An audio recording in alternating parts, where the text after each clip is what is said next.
Olá, tudo bem com você? Vamos continuar a falar de redação. Hoje veremos dois elementos muito importantes na sua redação, aquela que você irá fazer no vestibular, mas elementos que também podem ser avaliados teoricamente. Avaliados como? Nas questões de interpretação de texto ou mesmo nas questões que envolvem gramática. Muito bem. Quais são esses elementos? Nós vamos ver a questão da coesão textual e da coerência textual. O que é coesão? O que é coerência? Vamos dividir esses elementos e buscar, através da análise de textos, chegar a algumas conclusões. Veja comigo a definição de coesão. União íntima das partes de um todo. Então veja, a coesão é a forma como você une partes de um elemento inteiro, que é um texto. E há dois mecanismos para que se proceda à coesão. Então veja quais são esses dois mecanismos. Nós temos lá a retomada de elementos e o encadeamento de segmentos do texto. Essa retomada de elementos você verá que é possível fazer com pronomes relativos, por exemplo, ou pronomes demonstrativos, não é? Então, acabou-se de falar algo e se retoma um elemento que já foi referido no texto. E vamos ver também que é possível analisar a coesão a partir do encadeamento de segmentos, quer dizer, das ideias que irão aparecendo no texto.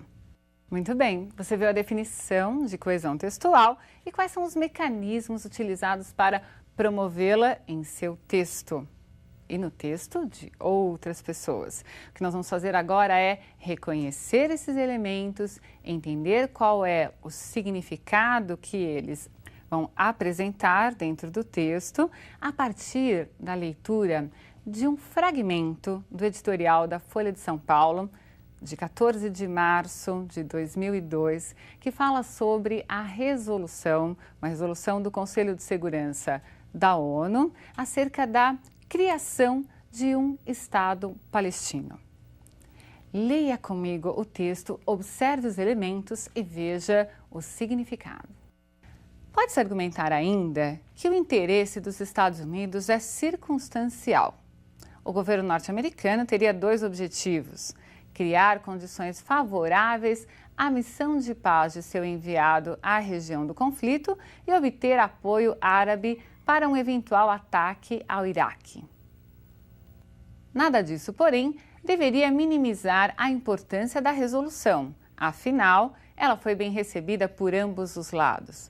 Não é o caso, por outro lado, de alimentar expectativas de que a resolução da ONU, por si, contenha a onda de violência que já dura 17 meses. Muito bem, trabalhamos com o fragmento de um editorial. Claro que há ideias que foram expostas antes, ideias que foram expostas depois. O que eu vou fazer agora junto com você é analisar os elementos que apareceram no texto de coesão e o efeito que esses elementos provocaram. Voltando para o texto. Veja, aparece destacado. Pode-se argumentar ainda que o interesse dos Estados Unidos é circunstancial. Você pode observar que esse ainda que traz uma ideia de adição. Algo já foi falado no parágrafo anterior, que eu não mostrei para vocês, não é? Porque nesse momento não era o nosso interesse, mas é para que você perceba que já foi feita uma observação e está se acrescentando outra. Então pode-se argumentar ainda que o interesse dos Estados Unidos é circunstancial. Estamos acrescentando uma informação a algo que já foi dito num parágrafo anterior. Nada disso, porém, observem aí. Esse nada disso, o pronome isso, está retomando o que já foi expresso também.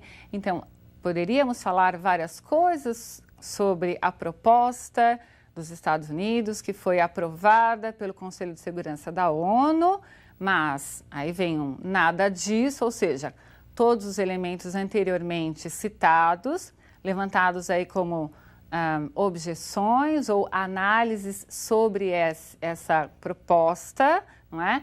Deveria minimizar a importância da resolução. Então, fica claro para nós que vários elementos foram antes citados e o isso está retomando esses elementos. E o porém traz uma circunstância de adversidade. Espera aí, nada disso que foi dito antes, porém, todavia, conclua em deve minimizar a importância da resolução. Depois há outro elemento, afinal, ela foi bem recebida por ambos os lados. Esse afinal também surge como uma conclusão. Esperem, não vamos diminuir a importância da resolução. Por quê? Afinal, ela foi recebida por ambos os lados. É uma forma de dizer valorizemos a resolução porque ela foi recebida por ambos os lados. E logo depois há outro elemento destacado para nós analisarmos. Não é o caso, por outro lado, então veja, está se dizendo a resolução é importante, mas por outro lado, veja outro aspecto, então quem escreveu o texto está preocupado em fazer uma análise ampla e dizer, observe isso e veja também este outro lado da questão. Então, não é o caso, por outro lado, de alimentar expectativas de que a resolução da ONU por si contenha a onda de violência que já dura 17 meses. Se esse, por outro lado, apresenta uma outra expectativa, veja, vimos um lado, vamos ver o outro. A palavra aqui que vem destacada retoma onda de violência que acabou de ser citado. É um termo que acabou de ser usado, onda de violência, a qual já dura 17 meses. Perceberam? Esses são alguns dos elementos de coesão que você vai usar no seu texto. Então, você pode utilizar elementos que são para adição de ideias, elementos que são para resumir ideias, elementos que são para explicar, para concluir, para mostrar lados opostos daquilo que você está redigindo, argumentando em seu texto. Então, é necessário conhecer como se procede a coesão. Quais os elementos que você pode utilizar? Nós vimos ali algumas conjunções, locuções conjuntivas, mas o pronome relativo, um advérbio, às vezes um substantivo, uma preposição, todas essas classes gramaticais fazem muito bem esse papel de unir as partes do texto. E veja, não é só unir, mas dar um sentido a essa união. Entendido isso? Ótimo, então você entendeu o que é coesão, percebeu que é necessário unir as partes, porque o seu texto, eu já disse isso em alguma aula, é uma unidade. Você deve ter o texto como um todo e ligar esse texto de alguma forma. Combinado? Bem, veja agora comigo um exemplo de um texto que, a princípio, quem redigiu não soube muito bem utilizar os elementos de coesão, ou deu uma escorregadinha, porque na verdade trata-se de um texto, um fragmento de um texto do Gilberto de Menstein, né? Então, é claro que ele conhece muito bem a linguagem, mas por vezes nós escorregamos no uso de elementos e criamos um efeito não desejado. Eu quero que você observe esse elemento não desejado que apareceu nesse texto. Gera-se assim o círculo vicioso do pessimismo. As coisas não andam porque ninguém confia no governo. E porque ninguém confia no governo, as coisas não andam. Espere, na verdade, observamos que o mesmo foi dito nos dois últimos períodos. As coisas não andam por quê? Porque ninguém confia no governo. Ninguém confia no governo e as coisas não andam. Dissemos a mesma coisa. E cadê o círculo vicioso do pessimismo que o autor anuncia no primeiro momento? Para eu criar esse círculo vicioso desejado, eu preciso mudar os elementos, colocar o conectivo adequado no lugar adequado. Então vejamos como ficou a transformação desse texto já com a coesão adequada. Gera-se assim o círculo vicioso do pessimismo. As coisas não andam porque ninguém confia no governo. Tudo bem? Isso já estava lá na primeira leitura que fizemos. Agora, ninguém confia no governo porque as coisas não andam. Então, deslocado o porquê para a posição correta, nós criamos esse círculo vicioso. Então, as coisas não andam porque ninguém confia. E ninguém confia porque as coisas não andam.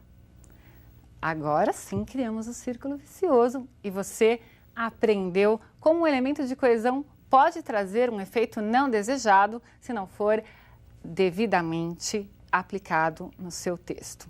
Entendido? Muito bem.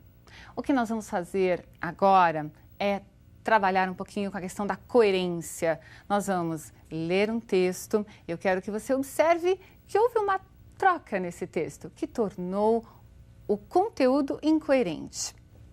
Você é capaz de perceber, claro, quando há uma incoerência? Eu quero que você veja no texto de alguém agora. Eu modifiquei propositadamente. E depois eu quero que você seja crítico, leia os seus textos e observe também se está sendo coerente. Apesar dos benefícios, nem sempre os derivados de soja são a opção mais saudável. Na hora de fazer frituras, vale a pena trocar o óleo de soja pelo azeite de oliva.